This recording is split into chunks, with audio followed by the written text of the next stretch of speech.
Hi everyone, today we're going to learn how to make a buttonhole book. A buttonhole book is a non-adhesive structure. That means all of the signatures are held to the cover by the sewing at the top and bottom. And there's no adhesive whatsoever involved, which means it lays pretty flat and flexes really nicely. But the distinctive thing about a buttonhole book is this exposed spine area. So we will be using some marbled paper to show some interest on our spine, but you can use anything from scraps of paper, different types of paper, colored paper, to really kind of show some interest on your spine area. And then you can do fun things like carrying your pattern or creating a new pattern on your front and back cover, to really kind of show off what you've got going on in the text block. So we're going to keep it pretty simple today, and we're only going to do a rectangular cutout, which is the simplest, but you can get really creative with it. You could do a triangular cutout, but that gets a little bit more complex. So it's best to start off initially with something really basic, do some embellishments if you want, and then it really is just an easy structure. All right, so let's go over the supplies we're gonna need. First, we're gonna need our piece of cardstock. You can really use any type of cardstock. I'm gonna be using this cover weight cave paper. It's thick, a little bit more rigid than your store-bought cardstock. But that doesn't mean you can't use store-bought cardstock. You could definitely even laminate multiple pieces of cardstock together to give yourself something a little bit more rigid. You could line cardstock with some marbled paper or with some thin leather. You can really have some fun with it. Our text block pages, we're just using a Mohawk white text weight paper. We've got 7 signatures or gatherings in total, and each has 6 sheets of paper in it. And then we've got our 7 pieces of marbled paper that are going to wrap around each of our 7 signatures. All of these are cut to the same height, so all of our pages for the text block are at the same height, as well as our cover. I've cut these that are gonna wrap around the outside of each gathering a little bit longer than the actual text weight white paper, just so that we don't see that white poking out as much at the end of each gathering. All right, I also have a template that I've created, and I'll go over how I created this template later.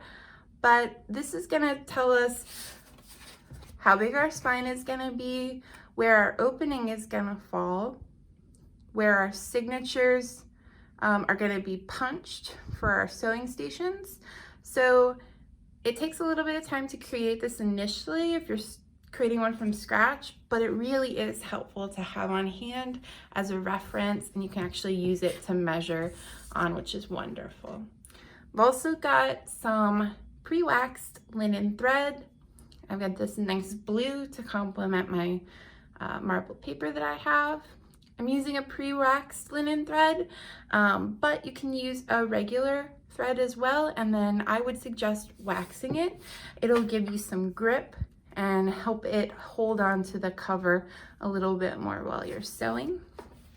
I've pre-cut 2 pieces because I'm gonna need a piece for the top and a piece for the bottom, and I'll go over how I measured these 2 pieces later.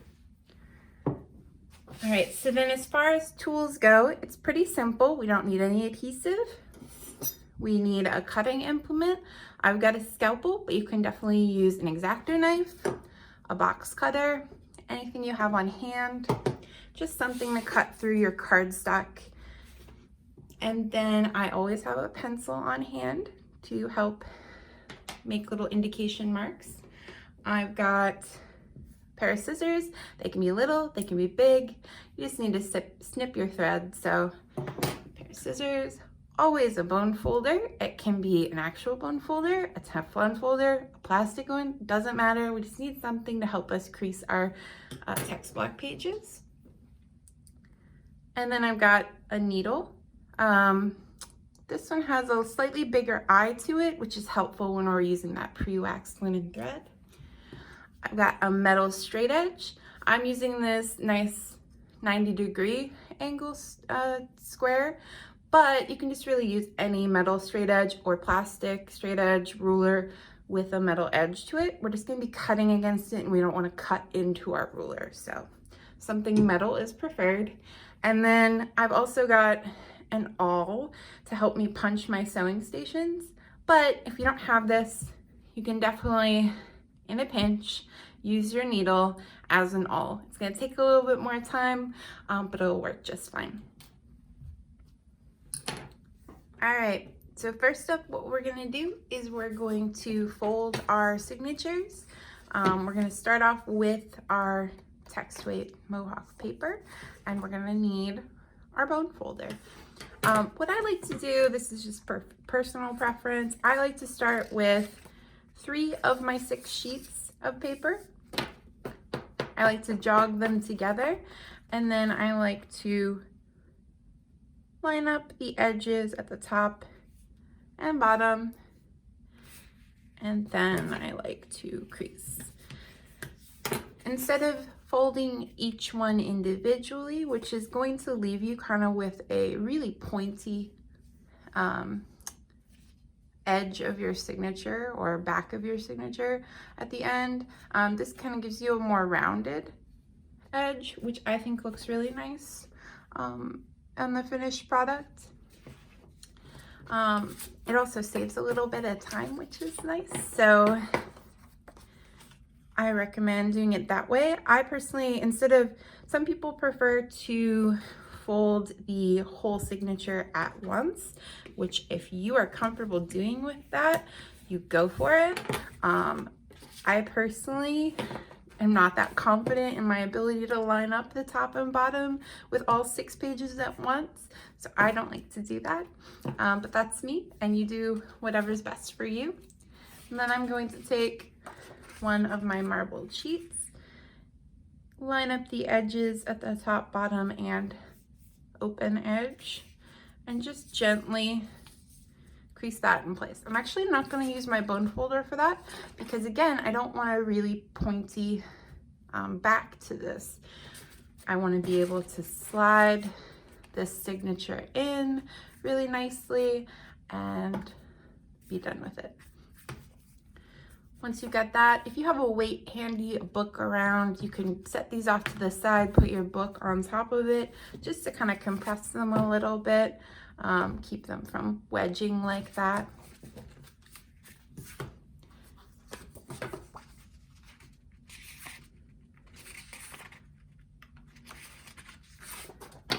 So, and again, we're going to do, I always jog. Then I line up the top and bottom are the most important. Bone fold. My other 3. And while I'm jogging against the table, I'm also jogging them against each side, each of my hands, to make sure they're not askew.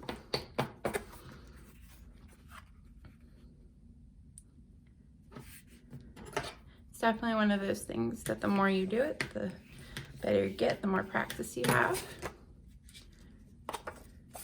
Put those together. And then my marbled piece, which I'm just gonna line up and then gently fold, like not much pressure at all. Don't want to do a hard crease.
right, so here are my folded signatures. You can see they're really ballooned at the fold right now, so I am going to press them for a little bit while we work on the next portion. I would definitely recommend pressing them before you create your template, just so that you know kind of where they will actually naturally sit versus this ballooned kind of thing happening. The importance of that is we want to have like a natural pressure on them, not this kind of ballooned thing that's happening, because otherwise we're going to end up with a very wedge shaped book like that. So you do want to apply some pressure to them and get them to where they'll naturally be over time before we create this template. So when I press my signatures, what I like to do, instead of trying to set a weight on them when they're like that, I like to take about half of the signatures, flip them so that they're a little bit more even, and then I'll set a book on them, some weights, whatever I have handy, and give it a little time. All right, I've removed my gatherings from the weight. They're a little bit less billowy than they were before. The longer you can keep them under, the better, but sometimes you just want to get to making your book and you don't want to wait too long, and that's okay too. So what we're going to do first is kind of go over how I created this template, and this template's going to help us when we're cutting our opening for the spine, when we're creasing for our spine edges, and when we're sewing. So what we're first going to do is we want to put enough pressure on our text block so that it's nice and straight across. We don't want it to wedge out this way. We don't want it to wedge out this way. We don't want to squash it so much that this is completely compressed, because that's not going to be natural. So just a little bit of pressure so that we get kind of a nice parallel line thing happening here. And that's how we're going to determine the width of our spine. I find it helpful to kind of lay it on the side, look at it from the side, and then kind of put a piece of cardstock. I'm using a piece of scrap Bristol board, anything kind of stiff that can hold up to all the marking and cutting we're going to be doing. And then that's when I mark it. So kind of from this side. So once I've got that width determined, I cut this piece the size of our text block and the size of our cover, which should all be roughly the same, in order to create the indication lines for where our opening is going to be. So this is going to be our opening, and this is actually where we're going to cut. This is basically just in fourths to keep it nice and simple. The reason I did that is I want to actually crease here instead of cut this completely out. We're going to cut here, fold this part up, fold that part under, and then that's actually going to help reinforce our cover piece right here, and kind of help keep this nice and thick and sturdy, which will help it age a little bit better. So there's a couple ways for us to start marking up our spine and making our cuts. First things first, you can just go ahead and measure your piece of cardstock that you have. I would always measure it over. This should be much larger than our end piece is gonna be. And then you can just kind of say, oh, this is, I don't know, 9 inches. I'm gonna find the halfway point and kind of go from there. You could eyeball it if it's big enough and you don't worry about not having enough. But the thing I like to do is I have a little trick where I like to fold and perfectly mark out without making any measurements or any cutting or anything like that.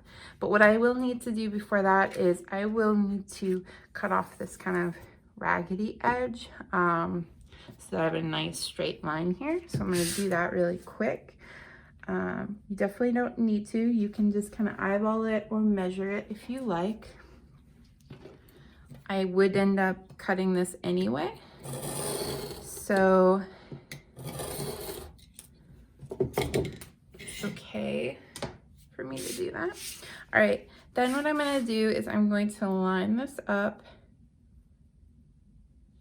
at the very edge, and I'm going to bring this to the edge of that and fold. I'm going to want to make sure that it lines up at the top and the bottom as best I can. Just keep things nice and square. All right. That seems like it makes no sense, but then what we're going to do, so we've got a shorter side and a longer side. We're going to put this right here on the longer side. And then if we make a crease right here, then that will be perfect middle of our cover piece. So what you can do, you can mark it if you want, which is probably what I will do if I can see it. Just at the top and bottom so I have reference points. But you could just keep it in place and then crease it.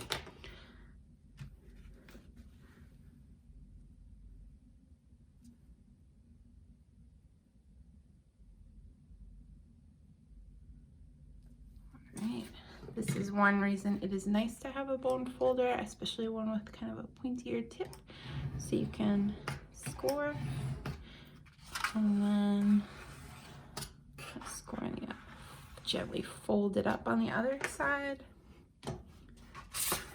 And then again, I'm going to do what I did before, and I'm just going to make sure that top and bottom are matching up and just crease again.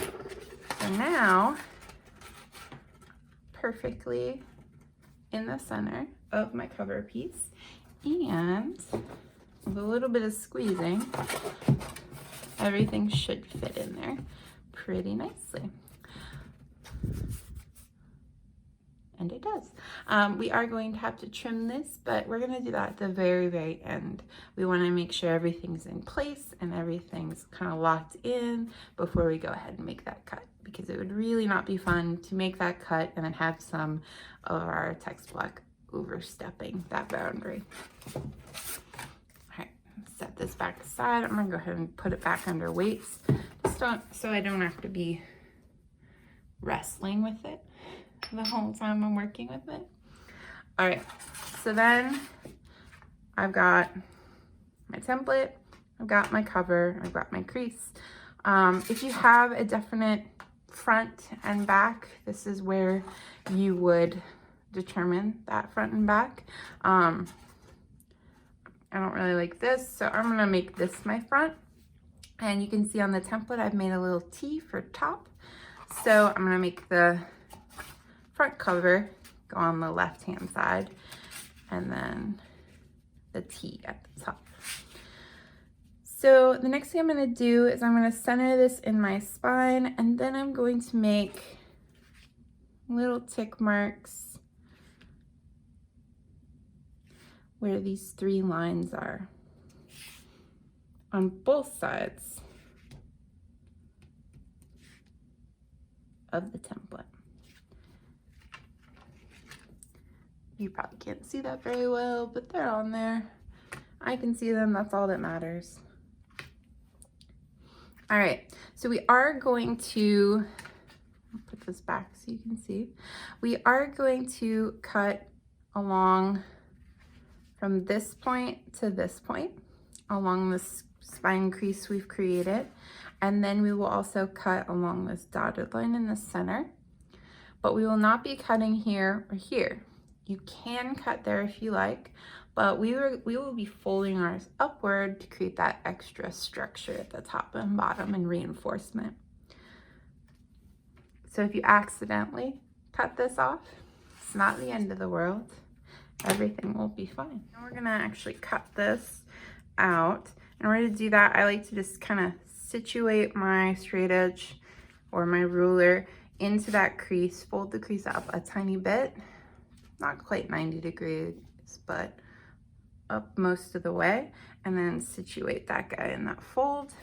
It's gonna make it a lot easier to get a cut right on that fold. And then I'm just gonna cut from one tick mark to the bottom tick mark.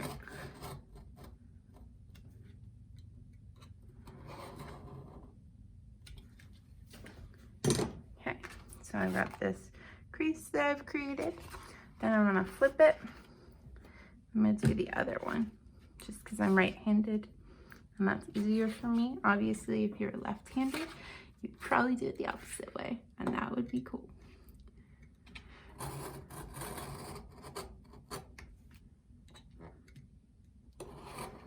And I always like to put a lot of pressure on my straight edge. A lot of pressure. My hands usually go a little white. And then I make several shallow cuts instead of trying to do a really deep cut. And then I got that. Perfect. And then I've got the center tick marks that I haven't done anything with yet. Those are gonna also be a cut. I'm actually gonna use my scalpel just to do. And you could definitely even do that part with just a pair of scissors too. Get your scissors under there. Like this didn't cut all the way through.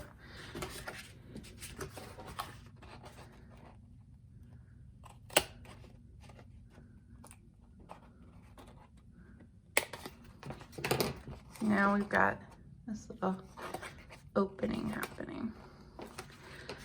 Then what we're gonna do is we have these top and bottom tick marks. This is not gonna be a cut, this is gonna be a fold. We'll just score that slightly and then kind of gently push it upward. Flip. Line our straight edge up at the top. And crease, fold. So now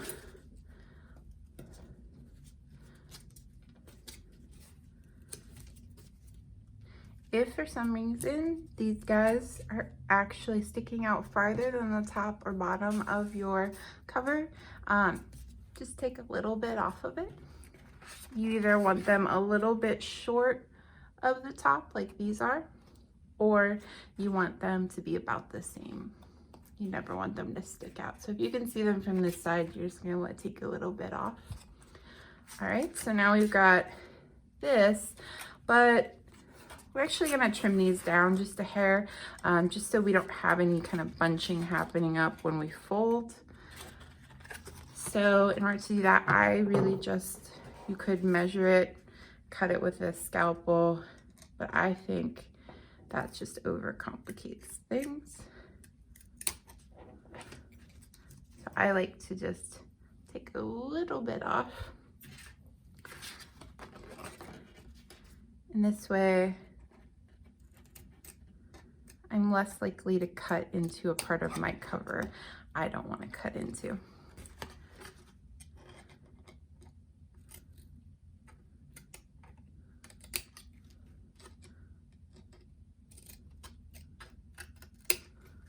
All right, so now I've beveled those a little bit. Now this is, I did lie a little bit, but this is really the only part that you could potentially use adhesive for. I said it was a non-adhesive structure. Well, it is. We can proceed without gluing these down. But I find putting them down with like a little dab of glue will help them not get in your way. But you could also use a little piece of double stick tape, anything you have, or you can keep them as is and just kind of crease them as much as possible so that you're not fighting them the whole time. So I really am just going to use a little bit of glue, and I don't want to get a brush dirty, so I'm just going to use my finger.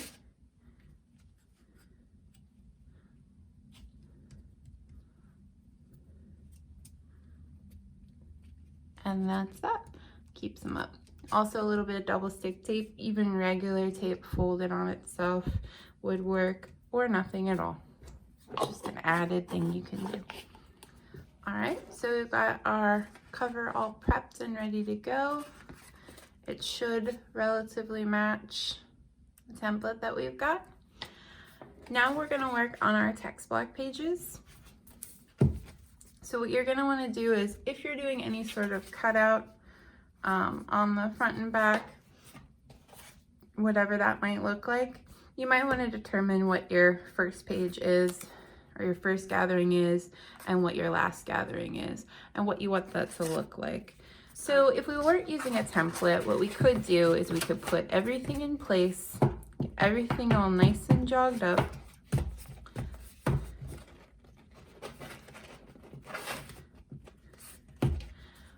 And then we could mark the edges of our gatherings along those two lines and use those as reference points of where our sewing stations are gonna be.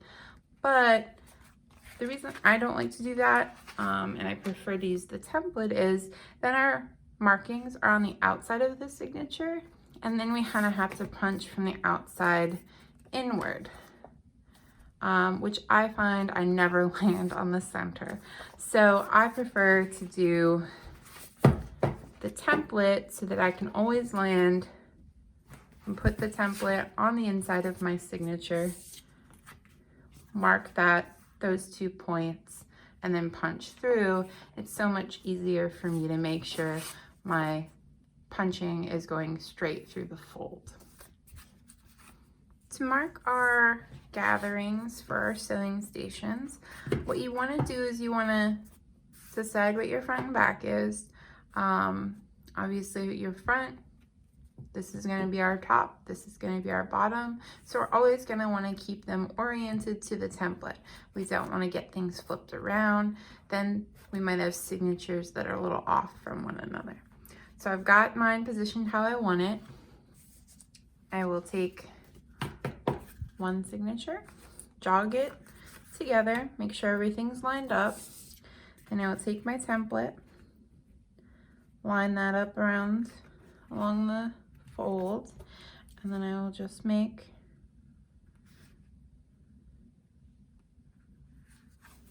little dots, and that's where my sewing stations are going to be. Once I'm done with that, I'm going to fold this back up and then set it off to the side. So I've started with it like this, and I'm going to flip it and go like that. You can, if you like, create a punching jig. That's kind of a wedge shape with these two marks on it, so that you can just punch them all at once and not have to do this marking portion. But that's another step, and I just really wanted to use just this one template rather than having two.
All right, so I've got all my marked signatures ready to go. I'm gonna go ahead and flip them again.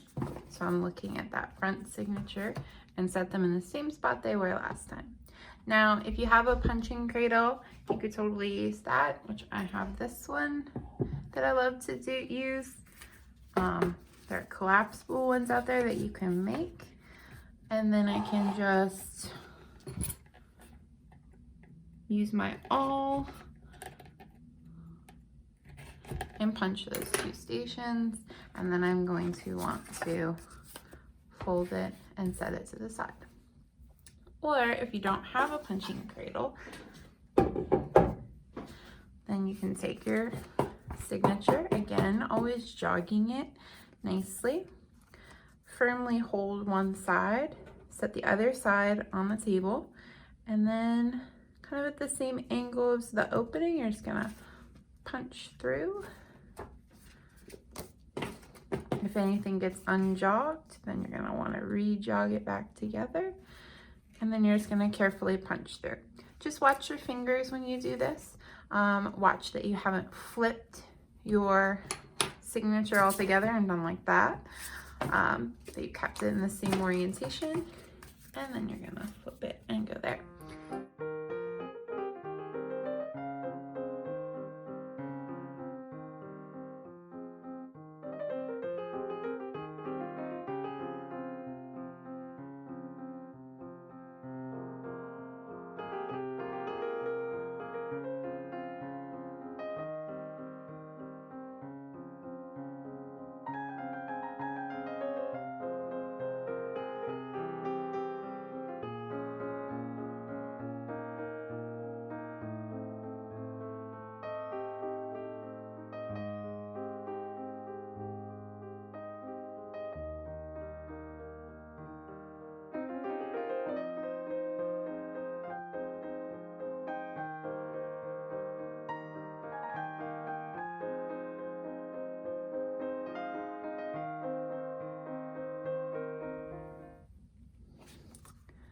So I've finished punching all of my sewing stations.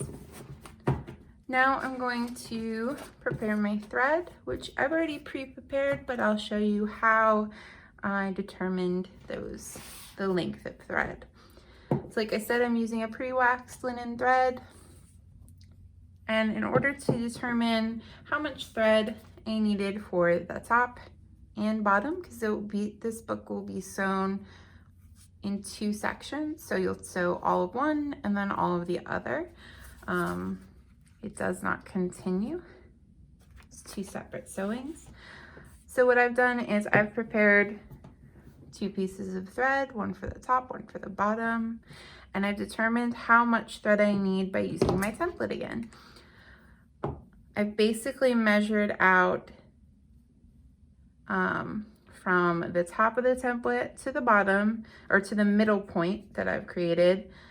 And I've done that, so one length. And I've done that 7 times for the 7 signatures I have. 3, 4, 5, 6, 7, and then I always add an extra, because I'm of the mind that it is always better to have extra thread than not enough. And that's how I've determined. And then I got 2 of those for my sewing. All right, so I have my textbook pages that have all been punched. I have my cover that has been prepped. What I've done also is I've actually marked inside of each signature with a T for the top, so I know what the top is. And then I've also marked the inside top of my cover as well, so in case something gets flipped, I will know which way it should be oriented. Now I'm just going to thread my needle. You want to have a needle that has a little bit bigger of an eye than a traditional bookbinding needle. That's about as small as I would go. And I like to really flatten out my thread because it is so heavily waxed. And I also like to pull a decent amount of tail, just so I don't have this crazy long piece of thread that I'm dealing with. All right, so now I'm going to position my signatures, whatever makes sense to me for when I'm sewing. So it really is dependent on what's best for you. For me, I'm going to work from the back forward. So I'm going to flip mine, and I like to then flip my signature down towards me. So that works out best for me. All I want to make sure is that when I flip this down, I've got that T and it lines up with my T that I've created. So I'm good to go, and I can sew like this. So I'm going to start on the inside.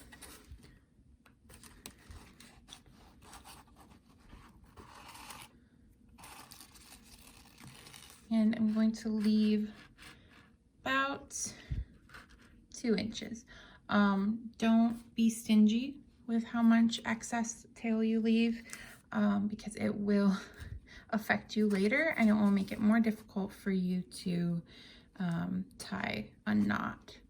And then I'm going to go around, and I'm going to go back through that same sewing station. When I'm pulling through, I want to be careful not to pull that tail out. So if you need to, you can kind of pull it back.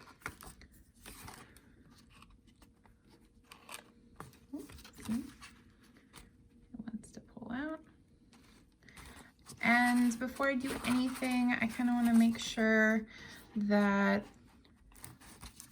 this is nice and taut right here, that it's positioned kind of relatively where I want it, that I've got this whole kind of thing situated into the cover where I want it. And you can do that by pulling either thread. In this case, this one's working a little bit better for me. Once I have it where I want it, I'm going to actually put this underneath. And I'm going to create a loop for me to then go back through. And then I'm going to pull away. And that's going to create a nice secure knot. And then a nice little thing you can do is you can tuck that underneath. And give it a little trim. You can see why I wanted a decent amount of tail. If I didn't have that much to work with, I would be struggling to make that knot. And why make it harder? You have plenty of thread. So, all right. So now I've done that one. So now what I'm going to do is, you can see this this signature is really puffed out because I've been opening it. So I'm going to just set it there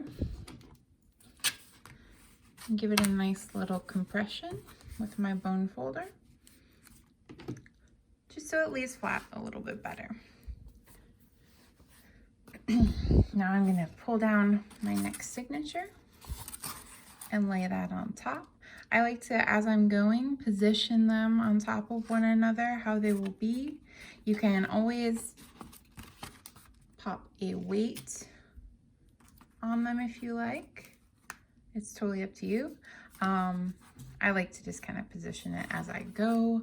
So I don't usually use a weight, but that's just me. I like to kind of pinch with my fingers. All right, so then I'm going to go into the next sewing station. Make sure you're actually coming out through the center.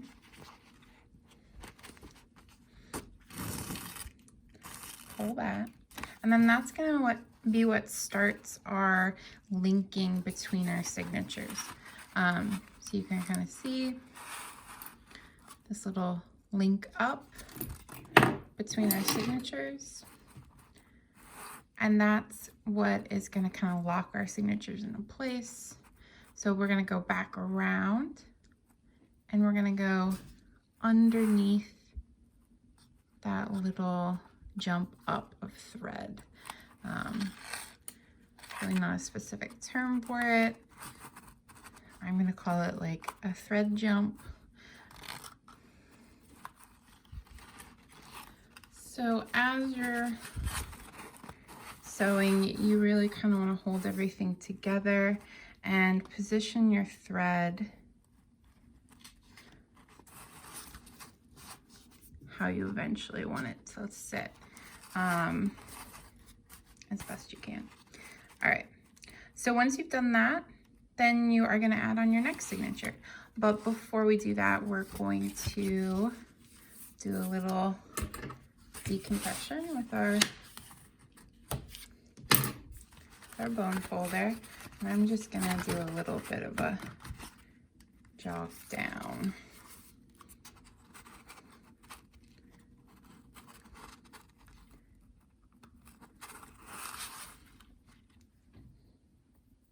And then we're going to add on our next.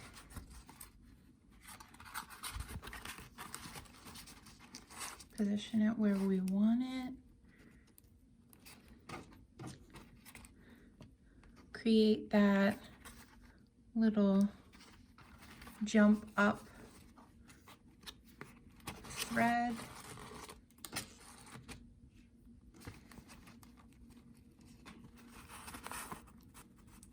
So we've created our little jump. Then we're going to wrap back around and go down through that thread jump. And if your little jump of thread gets a little crazy, all you have to do is pull that inside thread a little bit. It's kind of like a back and forth between tension and figuring out the tension you want to be on your cover. So here we go. And it's as simple as that. I'll speed through the rest of it and we'll get to the last signature together.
Now it's time for my last signature.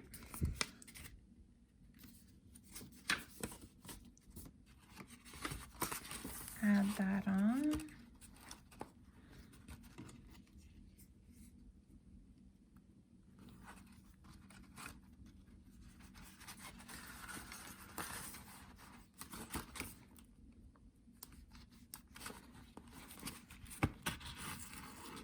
Just like before, I'm creating that little jump of thread.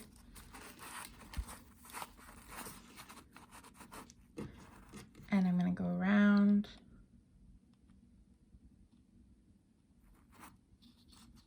Under.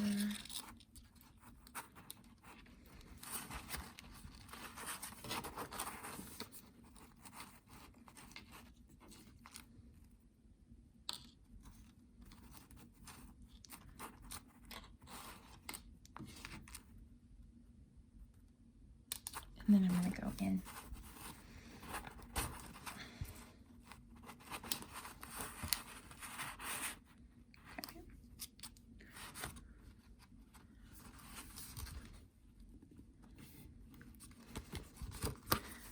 Now, on the inside, I'm going to do the same thing as before, but now I have a needle to help me. I'm going to go underneath that thread, create a loop. I'm going to go through that loop, and I'm going to pull my thread in that direction, away from the top of my, there we go. And then I'm going to go underneath, just to kind of tuck that thread in.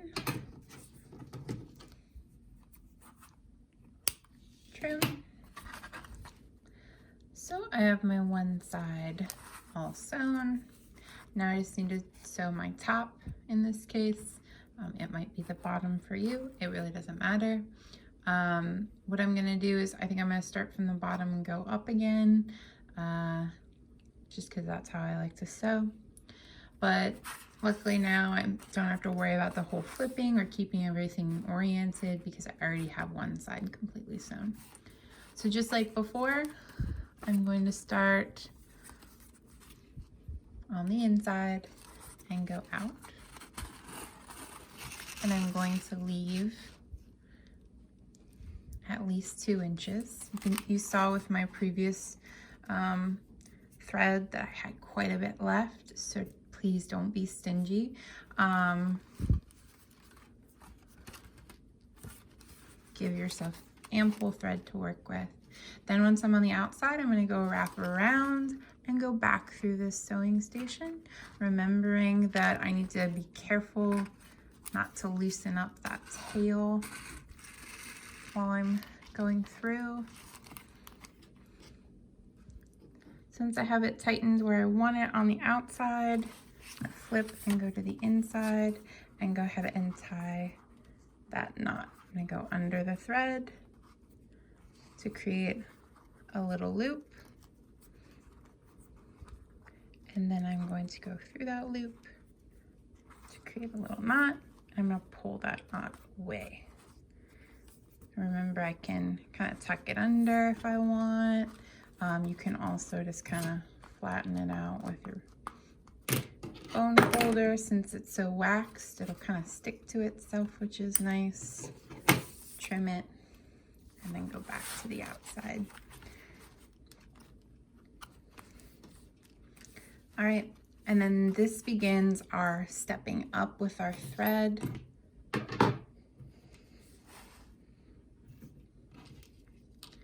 So I'm going to find the center of the next signature, which is really easy to do because you have these ends as a guide to where the centers of the signature are. Then I'm going to go into the next one from the outside, pull through to create my step up of thread. Then I'm going to loop around.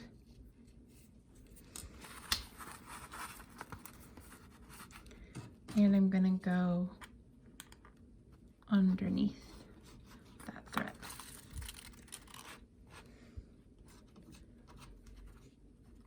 Once I've done that, I can go to the next signature. Go ahead and find the center. Go in to create that step of thread. Go underneath that little step of thread.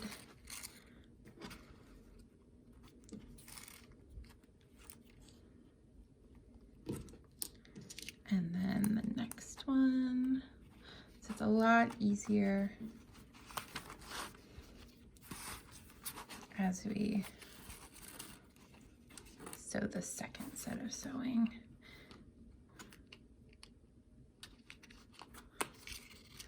Finding the signature, so the center of the signature is so much easier.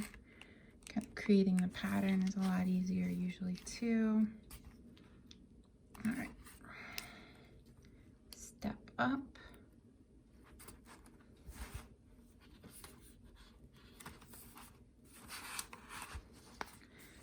always double check that on the inside you are in fact in the center of the signature. It's a dead giveaway when you are sewing your second set of sewing, because you should see your first set of sewing in there. If you don't, try to find that center.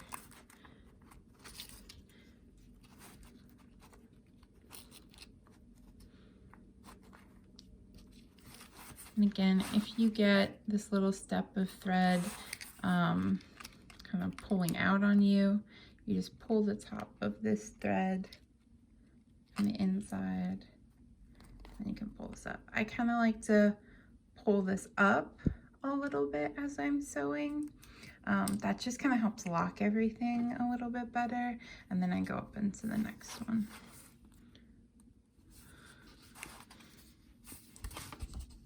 Like that time, I did not go through the center of the signature.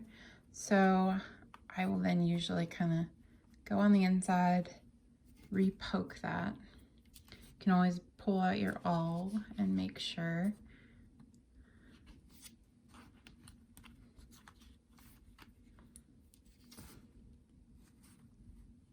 There we go.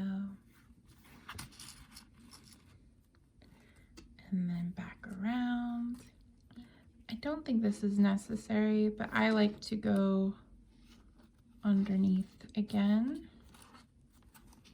underneath that step of thread.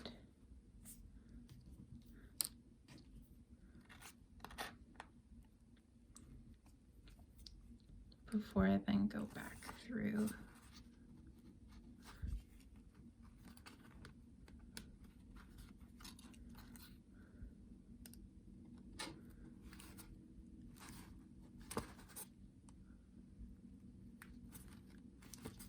And again, I'm having a hard time finding where that is. It's all about finding the right angle. Before I go back, I'm just gonna pull that tight to make sure it's locking into place where I want it.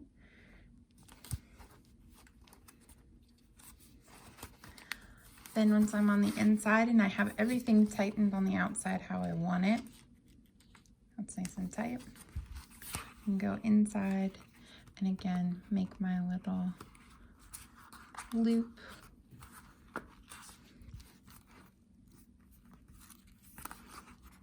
Don't lose your little loop. There we go.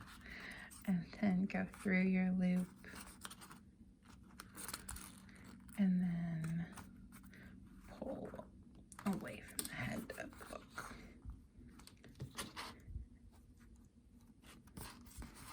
And then tuck under, give a little press, and stay. So we have completed our sewing, and we are nearly done. We just need to trim off these excess edges at the foredge of our book. So we can do this in a couple of different ways. You can kind of eyeball where you want. I like to have a little bit of an overhang.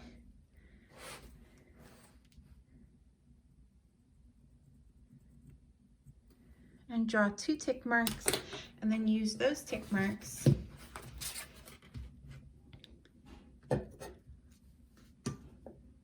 to determine how much we are going to cut off.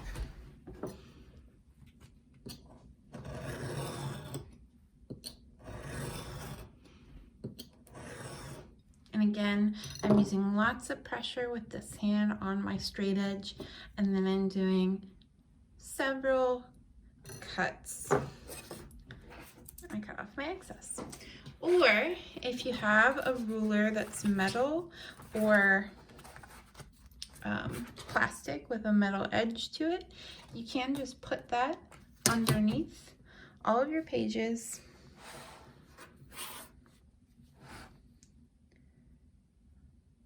Line it up so it's overhanging the amount that you want. Put all the pressure on your book.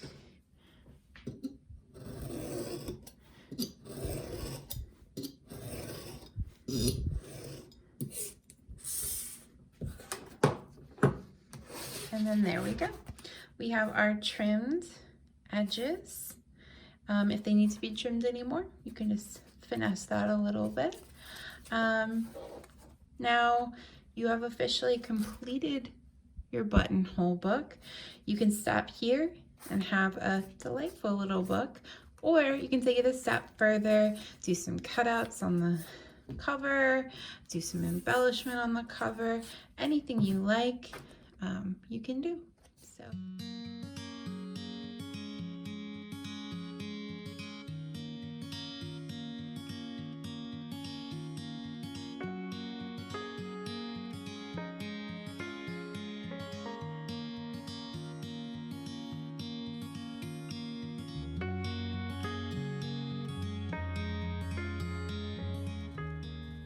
So here is my completed buttonhole book. I might add maybe some more fun to the covers, but I basically just went inside, drew some lines really quickly, some squiggly kind of flamey things. I was trying to kind of follow some of the patterns that I saw in the paper, but I just did it very quickly, and then I cut from the inside with my scalpel, got rid of any of those pencil lines, and that was that.